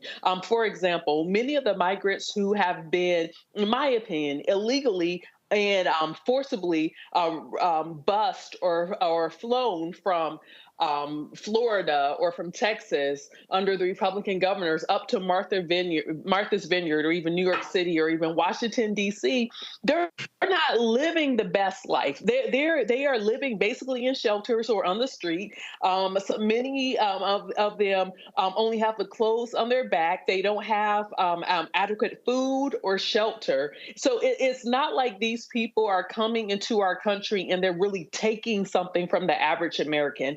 So that's just let's take a step back to actually understand what is actually happening. But if you live in an area and you have a Republican member of Congress, call your Republican member of Congress and demand, hey, what are you doing to negotiate something on border security? Are you going to do something about it now because it's an issue now, or are you going to kick the can into next year? Those are the things that we need to see your audience and other folks do as well, to hold Republicans accountable if they're unwilling to move this policy forward. Because Trump, the guy with 91 charges against him, is telling them, well, I don't want you all to do anything. Wait until I get in office. Because we know once he gets in office, the only way he would do something on border security is if he could grift and if he could personally make money off of it.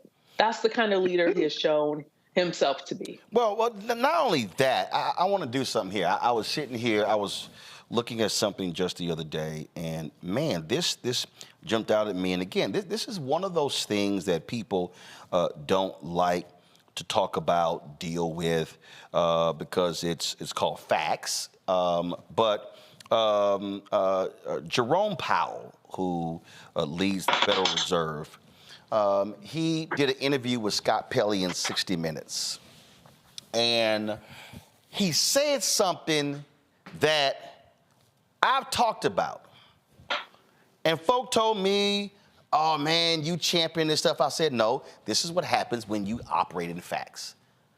So I want y'all to listen to what he actually had to say. Watch this. What are the important factors that cause the labor market to stabilize? One was just the return of workers. Several million people were just gone from the labor force for whatever reason. Many of them didn't want to go back to their old jobs because of COVID, or because they just didn't want to be. They had moved on with their lives. So there was a desperate shortage of workers. And what happened is we expected people to come right back into the workforce in 2022. They mostly didn't. And then we thought, well, maybe that's not going to happen. And then it happened in 2023. We had a combination of rising labor force participation in prime age workers. And we also had, with that, we had a resumption of immigration. So there was really no immigration net or very little during the pandemic. But in 2023, we saw immigration move back up to the levels that would have been normal before the pandemic. And those two things together made a real difference in labor supply. So it's really a supply story. That's the main thing I would point to. Why was immigration important? Because immigrants come in and they tend to work at a rate that is at or above that for non-immigrants. Or immigrants who come to the country tend to be in the workforce at a slightly higher level than Americans do, but that's largely because of the age difference. They tend to skew younger. Why is immigration so important to the economy? First of all, immigration policy is not the Fed's job. We don't set immigration policy. We don't comment on it. I will say, over time, though, the U.S. economy has benefited from immigration, and frankly, just in the last year, a big part of the story of the labor market coming back into better balance is immigration returning to levels that were more typical of the pre-pandemic era. The country needed the workers. It did. Right there. Mm-hmm. And see, Scott, this is the thing that, and I'm seeing the comments in the section, and people, they sitting, man, I've seen these other people out here run their mouth, man, you championing this. Y'all, you can sit here and live in denial. But the fact of the matter is, and I've said this repeatedly on this show, you are not going, when you talk about the labor market, when you talk about gross domestic product, when you talk about an economic output, if you do not have available workers to do fundamental aspects of the economy, you're not going to have a growing economy. This is the chair of the Federal Reserve who's saying immigration plays a role in the economy of this country. We've detailed it before in the show as well. People believe that those people who came into this country illegally, others say don't call them illegal immigrants, they call them migrants, that's fine. Folks say, oh, it's a free ride. Wrong. Greg Abbott can yell, holler, and scream all he wants to in Texas, y'all. But let me help all y'all out who are watching. All of those people who have entered Texas, they impacted the U.S. Census. Texas got 5 additional congressional seats because of the population shift. Also, folks who are migrants pay taxes. Now, yes, I heard somebody say, man, people get paid under the table. It's a bunch of black barbers I know who ain't putting all that money on their taxes. Can we stop tripping? But y'all, the data is there that shows. I'm just being just straight up. The data is there. You gonna let me buy my shoes in peace and pay cash for them? I got a dry cleaner that likes cash. Everybody, listen, they want cash. Let's not act like. Let's not act like it's some people out there who sit here and go, I got this, or I got these cars. They like, I can put this under the bed. I can put this in a shoebox. But the point that I'm making is that there are too many black people who are repeating BS they hear on social media or hear from right-wingers who literally do not understand how broad immigration is, the different levels of immigration, and then the jobs that people take in this country that other people don't want to do. Now, last part before I close the segment out by going to Scott and Rebecca. Here's the thing that Republicans also don't want to deal with. Why have we truly had an immigration problem?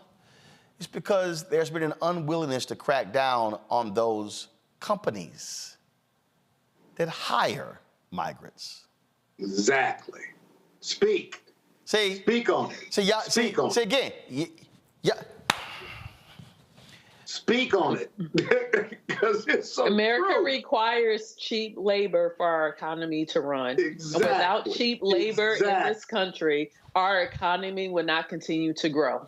We are now demanding living wages and minimum wages, but we still need cheaper labor for our economy to keep Sustained. So that means in order to have cheap labor in this country, that means that we're going to continue to have folks immigrating from other countries to this country, some being paid above the table, under the table to keep this economy moving. So if you enjoy this economy, immigration is a part of that equation. Now, and we need to be honest about it. And I'm going to go ahead and go there with some black folks who don't want to be honest with this. How many of y'all have driven by Home Depot to pick up some folks to do some work? Exactly. I'm sorry. I love that. Go to the 3-shot. I love the people. I love the people who fronting. It's labor. I love the people who fronting. Yo, I need to get somebody to paint the walls in my house. Do you want to do drywall? They ain't calling. Do you want electricians? Do you want to do your own gardening? Do you want to do your own laundry? Do you want to do your own babysitting or nannying? There's so much labor. We're talking about actually labor jobs. And let's be clear. These are called low skilled, even though they do require skill. And let's be clear. These are the types of. You ain't paying them $7.25. No. See, people don't want. See, folk don't want to deal with the real. The bottom line is there were a group of people that America relied on to do cheap labor before 1970.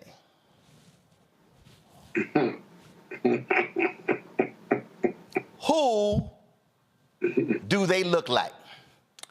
The three of us. So then, when we called them domestics back then. There were plenty of domestics on both sides of my family tree, but that's what we called it, domestics. And now we have domestic workers, and many of them are crossing that border, coming into this country, are being employed by not just white folks, but black folks too.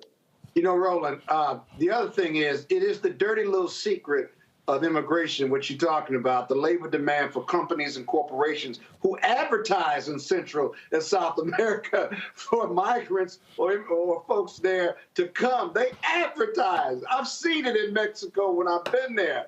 But I'll give you a little history on this too.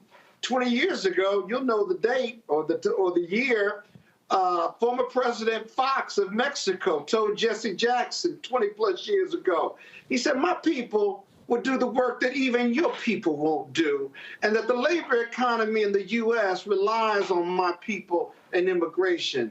And, you know, President Fox took a lot of heat about that. Jesse Jackson was very upset about it. But the problem why it didn't go anywhere because it was so true. The numbers spelled out accuracy and truthful of it. And in 2023, it is a huge part of our economy. It really is. And it's because corporate America recruits those individuals, and we make money and we profit off that cheap labor. And then real quick, I had in my summer house about 5 years ago. Oh shit, my bad. I'm sorry.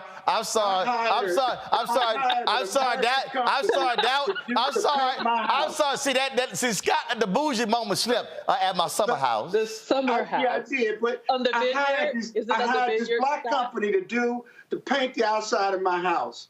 And they were taking a week for what should have been 2 or 3 days. They were taking long lunch breaks. They were even drinking on the job painting. And so I had a conversation with the black contractor who I liked. And I said, listen, I need to get this done next day or two. He said, well, I have to contract out to some unskilled labor or lower labor. Basically what he was talking about was South Americans or Central Americans. I said, go get them. Go get them. And I'm not being racist. The next day, 10 of them showed up in a van. I ain't lying. Showed up in a van, couldn't speak English. They had a soccer ball with them and a paintbrush and some paint. And let me tell you something. The youngest was about 10 years old. They were sending him up the ladder to the roof. They got done in 24 to 36 hours. And then the contractor made me pay more for them versus the labor he was picking up who were drinking on the job. But my house got done. I paid them. And let me tell you something. They took one break for a half hour. They kicked the soccer ball for a half hour and went back to painting. God bless them. God bless them. I can't believe Scott just told us that story. No, I don't. The reason I'm glad, go to my iPad. Go to my iPad. Right here. Right here. This was in 2006. 2006, Vicente Fox met with Reverend Jackson. No, 2005. Met with Reverend Jackson. 20 years ago. Met with Reverend Jackson when he made those comments. And let me be real clear. I am not dismissing what's happening in Chicago, what's happening in New York City, what's happening in El Paso, what's happening in all parts of these countries. But what people need to understand, that if you are pissed off at funds that are being disseminated in Chicago and being spent on debit cards in New York, then what you should be saying is fix the problem, which now requires you to then go, okay, who is trying to fix the problem? Oh, okay, who said I will sign a bill to deal with this? Who said, no, don't sign that bill because I needed to run on?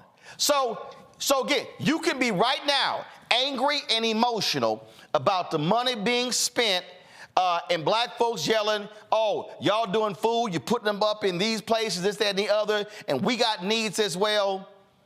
But you don't want to really speak to what is the fundamental issue is that what we just talked about, America, major corporations, neighborhoods, individuals, y'all don't want to deal with that shit or not. We as Americans, white, black, and Latino, and Asian, and Native American, we like cheap labor. And those folks, whether they from Venezuela, Nicaragua, Mexico, or whatever, they will work for cheap. And what does Scott say? They took one break, and folk like that. So let's stop BSing around this issue. Final comment, Rebecca. Well, Roland, one thing that I want to point out for the audience, this is exploitation. This is based upon capitalism in this country. Exploitation. Yes. So want to be clear, but I also want to talk about where black people fit in this equation when it comes to cheap labor and exploitation. What they do is they over-police us, they throw us in prison, and then for pennies on the dollar, we work for these same corporations when we're locked up in jail. So I want people to understand like where it fits. It fits with migrants crossing the border and being recruited by these companies, and then these same companies having contracts with the state of Mississippi, with the state of Nebraska, with the state of Utah, with the state of California to contract out free labor for those largely black men, black young men who are now in prison because they're over-policed and they're targeted. You know, it's a scheme of exploitation. So I just want to point out to the audience, this is also a black issue as well. And it's about exploitation in this country for cheap labor. It's either happening through the prison system or it's happening with undocumented folks crossing the border. Right. Just so we're clear, for my story, I played market rate. I paid the quote they gave me. I paid it. So I wasn't exploiting nobody. I was just saying how hard they work. We're going to ignore child labor. We're going to ignore child labor, Scott. You know, my beach house needed to be painted. I'm sorry. Don't be mad at me. Scott, you told on yourself. Well, you could have painted it. You could have painted it. Scott, you told on yourself when you said they ran the 10-year-old up and down the ladder.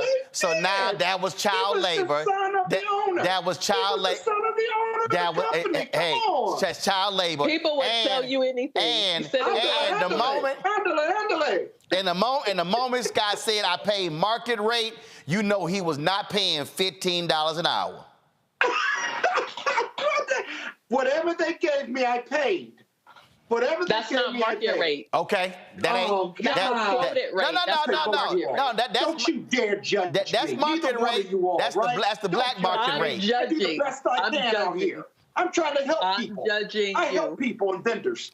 See, now y'all need to understand why that's a problem. It was some other stories I'm going to get to. I ain't got time to get to them. Let me think. I got to go too, man. Well, I got to go. Yeah, you got to go after you told that damn painting your beach house, my summer house story. Well, Scott, wish me happy birthday. Today is my birthday. Wish me happy birthday, because I'm beautiful. Scott, stop talking. She said, wish you happy birthday. Happy birthday. It's my birthday. Happy birthday. How old are you? 20? 25? You look 25. And matter of fact, while you're there, since you didn't pay them damn migrant workers, why don't you cash app her some birthday money? I tried. Your app don't work. Cash app Rebecca 1908. Cash app Rebecca REBEKAH 1908. And Scott, her market rate ain't they market rate.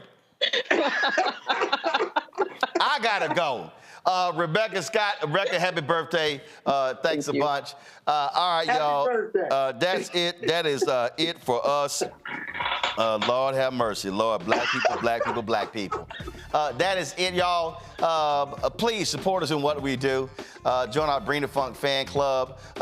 You, of course, look, we cover the stuff folk don't want to deal with. Send your check and money order to P.O. Box 57196, Washington, D.C. 20037-0196. Cash App, $RM Unfiltered, PayPal, R Martin Unfiltered.